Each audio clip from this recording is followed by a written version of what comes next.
So hi everyone, this is me Ritwik. कैसे आप सब लोग। तो आज की इस वीडियो में I will be giving detail description of all the books for all the three sections, that is physics, chemistry and mathematics, as well as logical reasoning and English, जो आपको सॉल्व करनी चाहिए ताकि आपका बिटसैट प्रिपरेशन अच्छे से हो जाए, एक अच्छे लेवल पर पहुंच जाए। तो सबसे पहले बिटसैट 2020 वाले एस्पिरेंट्स जो है उनका बिटसैट काफ़ी क्लोज आ रहा है, तो उन्हें कुछ ऐसी बुक्स चाहिए जिससे उनका रिवीजन अच्छे से हो जाए, उनका कॉन्फिडेंस इंप्रूव हो जाए और वो कुछ अच्छे क्वेश्चंस लास्ट मोमेंट पे प्रैक्टिस कर लें ताकि उनका बिटसैट एकदम अच्छा जाए। एंड फॉर द 2021 एस्पिरेंट्स, उनको ये चाहिए कि वो अपनी प्रिपरेशन के अंदर कौन कौन सी बुक्स को अच्छे से सॉल्व कर लें ताकि उनकी प्रिपरेशन एक अच्छे लेवल पर पहुंच जाए। एंड डेफिनेटली वो अगर इन सारी बुक्स को सॉल्व कर लेते हैं तो वो 370 प्लस 380 प्लस वाले ब्रैकेट में जरूर आ जाएंगे, that I can assure you. And start करते हैं इस वीडियो को, पूरा डिटेल डिस्क्रिप्शन देंगे। So if you have not subscribe to my channel, I would request you to please subscribe to my channel and feel free to ask queries in the comment section. तो सबसे पहले आते हैं chemistry portion के लिए। तो chemistry portion में आपको, मैंने पिछली वीडियोस में भी ये बोला है कि केमिस्ट्री पोर्शन के लिए थ्योरी अगर आपको रिवाइज करनी है, थ्योरी आपको पढ़नी है, तो एनसीईआरटी से अच्छी कोई बुक है नहीं। तो आप एनसीईआरटी को लाइन बाय लाइन पढ़ें। सबसे पहले फिजिकल केमिस्ट्री की बात करते हैं। तो फिजिकल केमिस्ट्री में आपने एनसीईआरटी पढ़ी, उसके बाद आपको क्वेश्चंस प्रैक्टिस करने पड़ेंगे क्योंकि फिजिकल केमिस्ट्री में न्यूमेरिकल्स ही आते हैं। तो न्यूमेरिकल्स अगर आपको सॉल्व करने हैं तो एक बुक आती है एन अवस्थी नाम से, बालाजी पब्लिकेशंस की है शायद, एन अवस्थी नाम से बुक आती है। इसके अंदर काफ़ी सारे न्यूमेरिकल्स हैं, आयनिक इक्विलिब्रियम, केमिकल इक्विलिब्रियम। तो इन क्वेश्चंस को अगर आप प्रैक्टिस कर लेंगे तो आपका कॉन्फिडेंस भी काफ़ी इंप्रूव हो जाएगा। एंड एक अच्छी बुक है and I will recommend it to both BITSAT 2020 aspirants as well as 2021 aspirants। आपका तैयारी का जो लेवल होगा वो एक अच्छे लेवल पर पहुंच जाएगा। एंड ये काफ़ी अच्छी बुक्स हैं, मैंने पर्सनली भी यूज़ की हुई हैं। Moving on to the inorganic portion. Inorganic के लिए आपको क्या करना है कि एनसीईआरटी को लाइन बाय लाइन पढ़ना है। एनसीईआरटी के जितने भी रिएक्शंस हैं उनको याद करना है, उनको किसी भी एक या दो पेजेस पर लिख कर सारे रिएक्शंस को आप रिवाइज करते रहें और उनके अंदर के पैटर्न को रिकॉग्नाइज करने की कोशिश कीजिए। जैसे फॉर एग्जांपल अगर आप बहुत सारे रिएक्शंस देखेंगे कि नाइट्रोजन फैमिली के जो रिएक्शंस हैं, एक टाइम के बाद आपको खुद ही आप प्रोडक्ट बताना, आइडेंटिफाई करना, पहचानने लग जाओगे। तो इस तरह से आप प्रिपरेशन करना, एनसीईआरटी करना, उसके बाद आपको क्वेश्चंस प्रैक्टिस करने हैं। तो वीके जायसवाल की एक बुक आती है, अच्छी बुक है एंड डेफिनेटली आप उसको सॉल्व कीजिए for both BITSAT 2020 and 2021 aspirants. Organic chemistry में आफ्टर गोइंग थ्रू एनसीईआरटी में बहुत ज़्यादा रिएक्शंस हैं ऑर्गेनिक केमिस्ट्री के, अच्छे हैं डेफिनेटली, बट जो बिटसैट में क्वेश्चंस आते हैं वो ऐसे आते हैं कि आप आइसोमर का नंबर बताओ या फॉर एग्जांपल इस टाइप के क्वेश्चंस आते हैं, तो आपको इनकी प्रैक्टिस करनी चाहिए। तो एक बुक आती है एम.एस. चौहान, आपने सुना ही होगा। तो अगर बिटसैट 2021 वाले एस्पिरेंट्स जो ये सुन रहे हैं, क्योंकि आपके पास बहुत टाइम है, आपका प्रिपरेशन एक अच्छे लेवल पर पहुंच जाएगा। And MS. चौहान के अंदर जो क्वेश्चंस का लेवल है वो बिटसैट से थोड़ा हायर है, बट आई फील दैट अगर आप इतने तक की तैयारी करेंगे तो एग्जाम में आप इतने तक तो पहुंच ही जाएंगे। और जो 2020 वाले एस्पिरेंट्स हैं जो अभी बिटसैट देंगे, अगर आपने एम.एस. चौहान अभी तक नहीं हाथ लगाई है तो आप उसको मत लगाइए। एंड आप क्या कर सकते हो, अगर आपके पास कोई भी कोचिंग मटेरियल है, उसके क्वेश्चंस हैं, डेफिनेटली आप उन्हें सॉल्व कीजिए, उन्हें रिवाइज कीजिए और उनसे प्रैक्टिस कीजिए। एम.एस. चौहान को आप मत लगाइए, बट 2021 वाले एस्पिरेंट्स को एम.एस. चौहान सॉल्व करनी चाहिए। एंड काफ़ी अच्छी बुक है, उसमें काफ़ी अच्छे क्वेश्चंस हैं।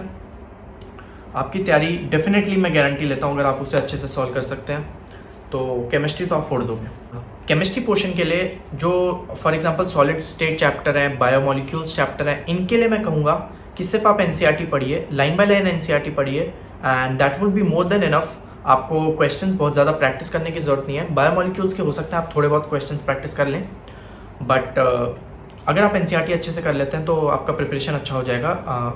इन टॉपिक्स के लिए स्पेसिफिकली बहुत ज़्यादा क्वेश्चंस प्रैक्टिस करने के लिए और ज़्यादा टाइम देने की ज़रूरत नहीं है। NCERT would be more than enough. Moving on to the mathematics portion. Maths के अंदर आपको चाहिए कि कौन सी बुक सबसे पहले हमें रेफ़र करनी चाहिए थ्योरी सारी लेने के लिए। तो मैथ्स के जितने भी टॉपिक्स की थ्योरी है वो कवर करने के लिए आप एक बुक आती है आर.डी. शर्मा की। आर.डी. शर्मा की सब्जेक्टिव बुक को आप पूरा सॉल्व कीजिए, उसके सॉल्व एग्जाम्पल सारे सॉल्व कीजिए।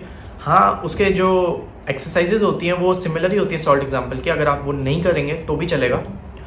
तो आर.डी. शर्मा की बुक के सारे सॉल्व एग्जाम्पल्स आप एक एक करके सारे सॉल्व कीजिए एंड पर उसके MC multiple choice correct questions है, उन्हें सॉल्व कीजिए। उसके बाद आपका एटलीस्ट मैथ्स का थ्योरी कवर हो जाएगा। उसके बाद हमें लेवल को बढ़ाना है, हमें क्वेश्चंस, अच्छे क्वेश्चंस प्रैक्टिस करने हैं। तो उसके लिए SK गोयल की एक बुक आती है, आर्यन सीरीज़ की एक बुक है SK गोयल की। उसके अंदर हर टॉपिक की ये टॉपिक वाइज बुक नहीं है, इसके अंदर सारे चैप्टर्स इंक्लूडेड होंगे। इस बुक को आप अच्छे से सॉल्व कीजिए, सारे क्वेश्चंस इसके प्रैक्टिस कीजिए, जो नहीं आ रहा है उनको मार्क कीजिए। अगर आप एक बार में उस क्वेश्चन को नहीं कर पा रहे हैं तो बाद में जाइए, उस पर टिक मार्क लगा लीजिए और बाद में उन्हें रेफ़र कीजिए, बाद में उन्हें सॉल्व करने की कोशिश कीजिए। SK गोयल की अगर आप बुक कर लेंगे तो आपके डेफिनेटली बिटसैट, JEE मेन सबका प्रिपरेशन काफ़ी अच्छे से हो जाएगा। काफ़ी अच्छी बुक है और लेवल ऑफ क्वेश्चंस भी अच्छा है। तो BITSAT 2020 as well as 2021 aspirants को मैं ये SK गोयल की बुक रिकमेंड करूँगा।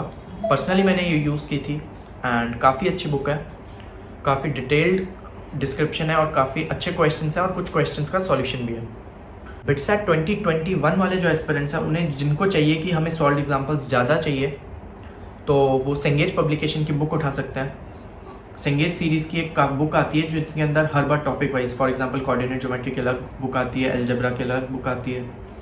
तो आप उस बुक को सॉल्व कीजिए एंड आपका प्रिपरेशन अच्छे से हो जाएगा। एंड फॉर 2020 एस्पिरेंट जो भी बिटसैट देंगे वो भी SK गोयल से प्रैक्टिस कर सकते हैं, उनका रिवीजन अच्छे से हो जाएगा। और 2021 वाले एस्पिरेंट जो ये टॉपिक वाइज बुक नहीं खरीदना चाहते हैं, तो आप ये SK गोयल की बुक खरीद लीजिए। इसके अंदर सारे चैप्टर्स कवर्ड हैं एंड काफ़ी अच्छे क्वेश्चन है, प्रैक्टिस कीजिए और क्वेश्चंस का नंबर भी अच्छा है। मैथ्स के लिए I won't recommend NCERT book, क्योंकि NCERT और RD शर्मा का मतलब RD शर्मा ऑलमोस्ट NCERT को कवर कर लेती है पूरा। तो अगर आप NCERT नहीं भी सॉल्व करेंगे तो आपका चल जाएगा काम। तो मैथ्स के लिए मैं NCERT रिकमेंड नहीं करूँगा। डेफिनेटली केमिस्ट्री पोर्शन के लिए NCERT इंपॉर्टेंट है, तो आपको उसको सॉल्व करना। Moving on to the physics portion. Physics के लिए सबसे इंपॉर्टेंट थ्योरी के लिए जो बुक है वो है HC वर्मा। HC वर्मा की आपने थ्योरी पढ़ी या आप NCERT से थोड़ी थ्योरी पढ़ लीजिए, उसके बाद आप HC वर्मा के सारे क्वेश्चंस प्रैक्टिस कीजिए। हाँ जी, सब्जेक्टिव भी आपको सारे क्वेश्चंस प्रैक्टिस करने हैं। आपका बिटसैट का प्रिपरेशन काफ़ी अच्छा हो जाएगा। एंड बिटसैट के अंदर फिजिक्स के क्वेश्चंस आते हैं, वो मोर और लेस HC वर्मा लेवल के होते हैं। तो अगर आप HC वर्मा कर लेंगे तो आपका कॉन्फिडेंस भी काफ़ी इंप्रूव हो जाएगा और बिटसैट के जो क्वेश्चंस हैं उनको पे भी आप एम कर सकते हैं एंड सारे क्वेश्चंस प्रैक्टिस कीजिए। और कुछ बच्चों को ये डाउट रहता है कि फॉर एग्जांपल कि उनके पीयर ग्रुप में बच्चे फॉर एग्जांपल कोई एक बुक कर रहा है, ये कोई बुक कर रहा है, तो वो चाहते हैं कि हमें ये भी बुक करनी है, ये भी बुक करनी है। तो उन्हें एडवाइस करूँगा कि एक ही बुक कीजिए, जिस बुक को कर रहे हैं उसे अच्छे से कीजिए एंड अच्छे रिसोर्सेज को रेफ़र कीजिए। अगर 2021 वाले एस्पिरेंट्स एक बुक एक्स्ट्रा इसके अलावा HC वर्मा के अलावा प्रैक्टिस करना चाहते हैं तो उन्हें मैं रिकमेंड करूँगा कि BM शर्मा की बुक आती है, करंट इलेक्ट्रिसिटी, और टॉपिक वाइज आती है। फॉर एग्जांपल मैकेनिक्स के लिए अलग आती है, करंट इलेक्ट्रिसिटी की अलग आती है। काफ़ी अच्छी बुक है। इस बुक को अगर आप कर लेंगे तो आपका definitely BITSAT, JEE main, JEE advance सबकी प्रिपरेशन अच्छे से हो जाएगी। आप इसके सिर्फ सॉल्व एग्जाम्पल्स लगा लीजिए, क्योंकि बुक का जो टॉपिक कवरेज है, क्वेश्चंस का नंबर जो है बहुत ज़्यादा है। शायद इतना पॉसिबल ना हो पाए 1 या 2 साल में, बट डेफिनेटली अगर आप प्रैक्टिस कर लेंगे तो आपका कॉन्फिडेंस काफ़ी इंप्रूव हो जाएगा एंड आपकी प्रैक्टिस भी अच्छे लेवल पर पहुंच जाएगी। तो ये जो बिटसैट और JEE मेन और JEE एडवांस वाले एस्पिरेंट्स हैं उनके बीच एक काफ़ी पॉपुलर बुक है, दैट इज़ इरोडोव। बिटसैट के लिए अगर आप एस्पिरेंट्स आप फोकस कर रहे हैं तो डेफिनेटली इरोडोव को आपको सॉल्व करने की कोई नीड नहीं है। अगर आप इन बुक्स को सॉल्व कर लेते हैं, फॉर एग्जांपल जो मैंने बताई HC वर्मा या BM शर्मा के सॉल्व एग्जांपल्स, तो आपका बिटसैट का प्रिपरेशन तो पूरा अच्छे से कवर हो जाएगा, आपको इरोडोव सॉल्व करने की ज़रूरत नहीं है। बट अगर आप एडवांस के लिए कुछ अच्छे क्वेश्चंस प्रैक्टिस करना चाह रहे हैं तो definitely you can go for Irodov. But इस वीडियो के लिए बिटसैट एस्पिरेंट्स के लिए मैं यही कहूँगा कि you need not solve Irodov. तो ये सारी बुक्स थी जो फिजिक्स, केमिस्ट्री, मैथमेटिक्स पोर्शन के लिए आपको सॉल्व करनी चाहिए। अपार्ट फ्रॉम देम अरिहंत की एक बुक आती है बिटसैट गाइड, इसको आप प्लीज़ बाय कर लीजिए। इसके अंदर बिटसैट के सारे पास्ट पेपर के जितने भी पैटर्न हैं वो सारे क्वेश्चंस दिए हुए हैं। जो क्वेश्चंस आते हैं वो मोर और लेस इसी लेवल के होते हैं। लॉजिकल रीजनिंग, इंग्लिश भी आप इसी से प्रैक्टिस कीजिए। टाइम बाउंड लगाइए कि हम 3 घंटा पूरा देंगे, इन्हीं क्वेश्चंस को प्रैक्टिस करेंगे and at the same time आप अपनी स्पीड विद एक्यूरेसी इंप्रूव कीजिए एंड आपका प्रिपरेशन एक अच्छे लेवल पर पहुंच जाएगा एंड डेफिनेटली आप बिटसैट को तो फोड़ ही दोगे. So that was all for this video, and feel free to ask queries in the comment section, and do subscribe to my channel if you find my content helpful. Till then, changa fir.